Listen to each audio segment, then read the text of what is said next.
Good morning. It is Friday, March 6, 2026. This is your deep dive daily briefing. I am your anchor, delivering a comprehensive analysis of the pivotal events that have defined the last 24 hours. We begin our broadcast on the world stage, where the strategic landscape of the Middle East remains in a state of extreme volatility following the military escalation between the United States, Israel, and Iran. Reliable reports from the Associated Press and News4JX confirm that the Iranian government has unleashed a massive barrage of thousands of drones and ballistic missiles targeting regional energy facilities and American military bases. This surge in kinetic activity followed the Saturday strikes that resulted in the reported death of Iranian Supreme Leader Ayatollah Ali Khamenei. While the United States Central Command has announced that thousands of these projectiles were intercepted and vaporized, the chaos has successfully disrupted energy production across the Persian Gulf. In a notable shift in the sports world, the Iranian women's soccer team, currently competing in the Women's Asian Cup in Australia, broke their previous silence by singing the national anthem ahead of their match against Australia. This change in behavior is being interpreted by observers as a potential reflection of the shifting internal pressures within the Islamic Republic as it grapples with external military conflict and a leadership vacuum. Transitioning from the front lines of conflict to the broader global economy, the narrative is being driven by a surge in trade volatility and a fundamental restructuring of industrial policy.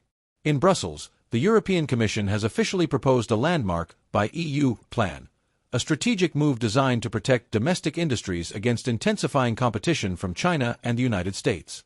This economic pivot comes as the global economy continues to navigate the fallout of the recent United States Supreme Court ruling which invalidated broad emergency tariff powers.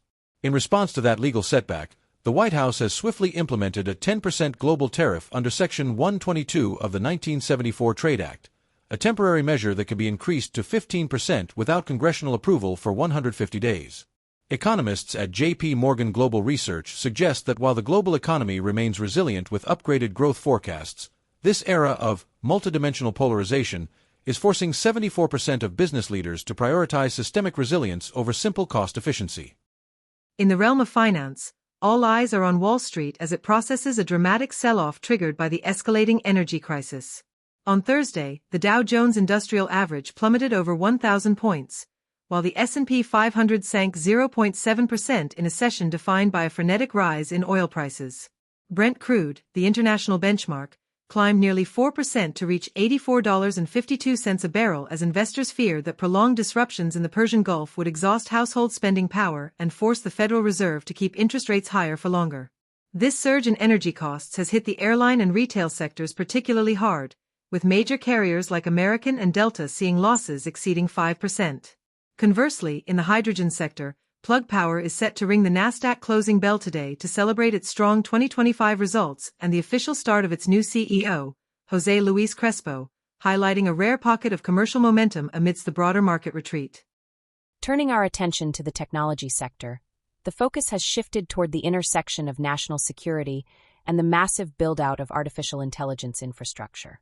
In Washington, President Trump has unveiled a new data center pledge, promising to streamline utility approvals to support the insatiable energy demands of AI hyperscalers. This move reflects a projected 13% to 15% earnings growth for the S&P 500 driven by the AI supercycle, even as the industry faces a looming power ceiling. Simultaneously, DARPA has launched a new initiative to produce strategic chemicals from domestic biomass waste, aiming to strengthen supply chain resilience and reduce foreign dependence for critical defense materials.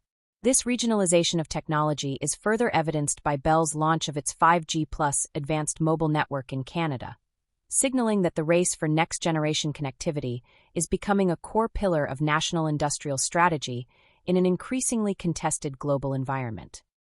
Finally, we look at the logistics and supply chain networks that serve as the vital arteries of global commerce, which are currently facing a tactical edge revolution.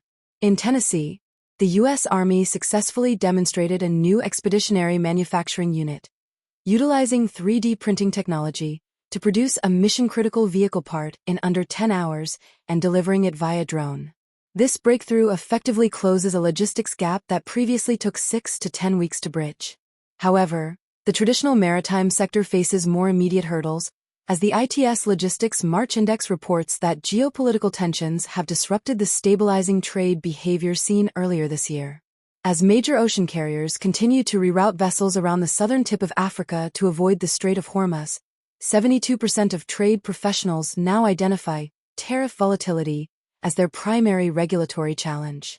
Companies are responding by accelerating the adoption of AI-driven inventory positioning and digital twins, transitioning from simple inventory optimization toward a model of adaptive networks that can be reconfigured in real time as global conditions shift. That concludes our global briefing for today. Thank you for joining us.